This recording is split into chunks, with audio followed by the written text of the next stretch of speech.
ANM ನ್ಯೂಸ್ಗೆ ಸ್ವಾಗತ. ಇಡೀ ಪ್ರಪಂಚಕ್ಕೆ ಗೊತ್ತಿರುವ ವಿಷಯ ಏನೆಂದರೆ ಬಾಬಾ ಸಾಹೇಬ್ ಅಂಬೇಡ್ಕರ್ ಅವರು ಈ ದೇಶಕ್ಕೆ ಒಂದು ದೃಢವಾದ ಸಂವಿಧಾನವನ್ನು ಕೊಟ್ಟು ಕತ್ತಲಿನಿಂದ ನಮ್ಮ ಜೀವನಗಳನ್ನು ಬೆಳಕನ್ನು ಕೊಟ್ಟಿದ್ದಾರೆ ಅಂತ ನಾನು ಹೇಳಕ್ ಬಯಸ್ತೀನಿ. ಸೊ ಹೀಗಿರುವಾಗ ಏನು ಧರಣಿ ನಡೀತಾ ಇದೆ, ಡಾಕ್ಟರ್ BR ಅಂಬೇಡ್ಕರ್ ಅವರ ವಿಚಾರವಾಗಿ ಪುತ್ಥಳಿಯ ನಿರ್ಮಾಣ ವಿಚಾರವಾಗಿ ಏನು ಧರಣಿ ನಡೀತಾ ಇದೆ, ಇಂಥ ಒಂದು ಧರಣಿಗಳನ್ನು ರಾಜಕೀಯವಾಗಿ ಕೆಲವೊಂದು ರಾಜಕೀಯ ನಾಯಕರು ಬೆಳೆಸ್ಕೊಳ್ತಿರೋದು ಇದು ಅತಿ ದುಃಖಕರವಾದ ವಿಷಯ ಅಂತ ನಾನು ಹೇಳಕ್ ಬಯಸ್ತೀನಿ. ನೋಡಿ, ಎಲ್ಲ ನಾವು ಏನ್ ಡಾಕ್ಟರ್ BR ಅಂಬೇಡ್ಕರ್ ಸಾಹೇಬರು ಒಂದು ಸಂವಿಧಾನವನ್ನು ಕೊಟ್ಟಿದ್ದಾರೆ, ನಾವು ಯಾರೂ ಸಹ ಸಂವಿಧಾನಕ್ಕಿಂತ ಮೇಲ್ ಹೋಗೋದಕ್ಕೆ ಸಾಧ್ಯ ಇಲ್ಲ ಅಂತ ಸಹ ನಾನು ಹೇಳಕ್ ಇಷ್ಟಪಡ್ತೇನೆ.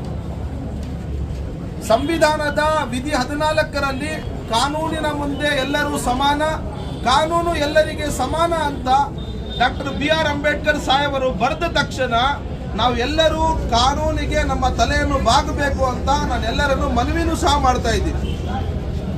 ನೋಡಿ, ಯಾಕಂದರೆ ಈ ದೇಶ ಸಂವಿಧಾನದ ಅಡಿಯಲ್ಲಿ ನಡೀತಾ ಇರುವಂತ ದೇಶ. ಈ ದೇಶದಲ್ಲಿ ಏನೇ ನಾವು ಸ್ಥಾಪನೆ ಮಾಡಬೇಕಾದ್ರೆ ಕಾನೂನಿನ ಬಾಹಿರವಾಗಿ ಹೋಗಿ ನಾವು ಸ್ಥಾಪನೆ ಮಾಡ್ತೀವಿ ಅನ್ನೋದು ಅದು ಸರಿಯಲ್ಲ. ಈ ದೇಶಕ್ಕೆ ಬೆಳಕನ್ನು ಕೊಟ್ಟಿರುವ ಡಾಕ್ಟರ್ BR ಅಂಬೇಡ್ಕರ್ ಸಾಹೇಬರ ಪುತ್ಥಳಿಯನ್ನು ಯಾರೋ ಕತ್ತಲಲ್ಲಿ ಎತ್ಕೊಂಡು ಬಂದಿಡ್ತಾರಂದ್ರೆ ಇದು ಅತಿ ನಾಚಿಕೆ ಗೀಳು ಆಗಿರುವಂತ ವಿಷಯ ಅಂತ ನಾನು ಹೇಳಕ್ ಬಯಸ್ತೀನಿ. ನೋಡಿ, ನಮ್ಗೆಲ್ಲ ಬೆಳಕು ಕೊಟ್ಟಿದ್ದಾರೆ, ಅವರಿಗೆ ಕಾನೂನು ರೀತಿಯಲ್ಲಿ ತಾವು ಹೋರಾಟ ಮಾಡಿದ್ರೆ ನಾವು ಸಹ ನಿಮ್ಮ ಜೊತೆಯಲ್ಲಿ ಇದ್ದೀವಿ ಅಂತ ನಾನು ಹೇಳಕ್ ಬಯಸ್ತೀನಿ. ಅದಕ್ಕೆ ಏನ್ ಕಾನೂನು ಇದೆ, ಈ ಮೊನ್ನೆ ಸುಮಾರು ವಕೀಲರು ಸಹ ಬಂದು ಮಾತಾಡಿದ್ದಾರೆ, 2 ಸತಿ ಶಾಸಕರಾಗಿದ್ದಂತ ಶಾಸಕರು ಸಹ ಮಾತಾಡಿದ್ದಾರೆ. ಆದರೆ ಕಾನೂನು ಏನಂತ ಹೇಳಿಲ್ಲ. ಅವರು ಜನರಿಗೆ, ಮುಗ್ಧ ಜನರಿಗೆ ಬಂದು ಯಾಮಾರಿಸಿ ಏನೋ ನನಗೆ ಅವಕಾಶವಾದಿ ರಾಜಕೀಯ, ನಾನು ಒಬ್ಬ ರಾಜಕೀಯ ವ್ಯಕ್ತಿ ಅಂತ ತೋರಿಸ್ಕೊಳ್ತಾ ದುರುಪಯೋಗ ಪಡಿಸ್ಕೊಂಡು ಈ ಕ್ಷೇತ್ರದ ಸಚಿವರು, ಈ ರಾಜ್ಯದ ಸಚಿವರು ಹಾಗೂ ಈ ಕ್ಷೇತ್ರದ ಶಾಸಕರು ಇದರಲ್ಲಿ ರಾಜಕೀಯ ಮಾಡ್ತಾ ಇದ್ದಾರೆ, ಅವರ ಅಣ್ಣ ಇದರಲ್ಲಿ ರಾಜಕೀಯ ಮಾಡ್ತಾ ಇದ್ದಾರೆ ಅಂತ ಸುಳ್ಳು ಹೇಳಿದ್ದಾರೆ. ತಾವು 2 ಸತಿ ಶಾಸಕರಾಗಿದ್ದೀರಾ, ಈ ಕ್ಷೇತ್ರನ ತಾವು ನೋಡಿದ್ದೀರಾ, 10 ವರ್ಷ ತಾವು ಶಾಸಕರಾಗಿ ತಾವು ಕಾನೂನನ್ನು ತಿಳ್ಕೊಂಡೆ, ತಾವು ಶಾಸಕರಾಗಿದ್ದೇ ಅಲ್ಲದೆ ತಾವು ಡೆಪ್ಯೂಟಿ ಸ್ಪೀಕರು ಸಹ ಸಂವಿಧಾನಿಕ ಹುದ್ದೆಯನ್ನು ಸಹ ತಾವು ಅಲಂಕರಿಸಿದ್ದೀರಾ. ಹೀಗಿರುವಾಗ ತಾವು ಏನ್ ನಿನ್ನೆ ಬಂದು ಧರಣಿ ಸ್ಥಳದಲ್ಲಿ ಬಂದು ತಾವು ಏನ್ ರಾಜಕೀಯ ಮಾಡಿದ್ದೀರಾ, ಈ ತಮ್ಮ ಪೂರ್ತಿ ಭಾಷಣವನ್ನು ನಾನು ಕೇಳಿಸ್ಕೊಂಡಿದ್ದೀನಿ. ಈ ಭಾಷಣದಿಂದ ನಾನು ಹೇಳಬಹುದು, ಏನಪ್ಪ ಮುಂಬರುವ ದಿನಗಳಲ್ಲಿ ನನಗೆ ಯಾವುದೇ ರೀತಿಯಾದ ಅವಕಾಶ ಸಿಗ್ತಾ ಇಲ್ಲ, ಇದೇ ಒಂದು ಅವಕಾಶ ನಾನು ಉಪಯೋಗಿಸ್ಕೊಂಡು ಮುಂದೆ ಹೋಗ್ಬೇಕಂತ ತಮ್ಮ ಒಂದು ದೃಷ್ಟಿಯಾಗಿದೆ ಅಂತ ನಾನು ಹೇಳಕ್ ಬಯಸ್ತಾ ಇದ್ದೀನಿ. ನೋಡಿ, ತಾವು ಏನ್ ಧರಣಿ ಸ್ಥಳಕ್ಕೆ ತಾವು ಬಂದಿದ್ರಿ, ತಮ್ಮ ಹಿಂದೆ ಇದ್ದಿದ್ದ ತಾವು ಒಂದು ಬ್ಯಾನರ್ ಅನ್ನು ತಾವು ಓದ್ಕೊಂಡಿಲ್ಲ, ಇದೂ ಸಹ ಅತಿ ನಾಚಿಕೆ ಗೀಡಾದ ವಿಷಯ ಅಂತ ನಾನು ಹೇಳ್ತೀನಿ. ಅದರಲ್ಲಿ ಮೊದಲನೇದಾಗಿ ಇದ್ದಿದ್ದ ವಿಷಯ ಗೃಹ ಸಚಿವ, ಅಂದ್ರೆ ದೇಶದ ಗೃಹ ಸಚಿವರು ಏನ್ ಡಾಕ್ಟರ್ BR ಅಂಬೇಡ್ಕರ್ ಸಾಹೇಬರವರ ಬಗ್ಗೆ ತುಂಬಾ ಹಗುರವಾಗಿ ಮಾತಾಡಿದ್ದಾರೆ. ಇದ್ರ ಬಗ್ಗೆ ಮತ್ತು ಡಾಕ್ಟರ್ BR ಅಂಬೇಡ್ಕರ್ ಸಾಹೇಬರ ಪುತ್ಥಳಿಯ ಬಗ್ಗೆ ಈ ಧರಣಿ ನಡೀತಾ ಇರೋದು. ತಾವು ಬಂದು ಒಂದು ವಿಷಯದ ಬಗ್ಗೆ ಮಾತ್ರ ಮಾತನಾಡಿದ್ದೀರಾ, ಇನ್ನೊಂದು ವಿಷಯ ತಾವು ಮರ್ತೋಗಿದ್ದೀರೋ ಅಥವಾ ತಾವು ಬೇಕಾಗಿ ಮಾಡಿದಿರೋ ಇದು ಜನರ ಮುಂದೆ ತಾವು ಬಂದು. ನೆಕ್ಸ್ಟ್ ಏನಂದ್ರೆ, ತಾವು ಹೇಳಿದ್ದೀರಾ ಜಿಲ್ಲಾಡಳಿತ ಸತ್ತೋಗಿದೆ, ತಾಲೂಕು ಆಡಳಿತ ಸತ್ತೋಗಿದೆ ಅಂತ ತಾವು ಹೇಳಿದ್ದೀರಾ. ಸ್ವಾಮಿ, ತಮ್ಮ ಪಕ್ಕದಲ್ಲಿ ಈ ಕೋಲಾರ ಲೋಕಸಭಾ ಕ್ಷೇತ್ರದ ಸಂಸದರು ತಮ್ಮ ಪಕ್ಕದಲ್ಲಿದ್ದಾರೆ. ಚಿಕ್ಕಬಳ್ಳಾಪುರದಲ್ಲಿ ತಮ್ಮದೇ ಲಿವ್ ಇನ್ ರಿಲೇಶನ್ಶಿಪ್ ಅಲ್ಲಿರುವ ಪಕ್ಷದ ಸಂಸದರಿದ್ದಾರೆ. ಯಾರು? ಸುಧಾಕರ್ ಅವರು, ಕೆ ಸುಧಾಕರ್ ಅವರು.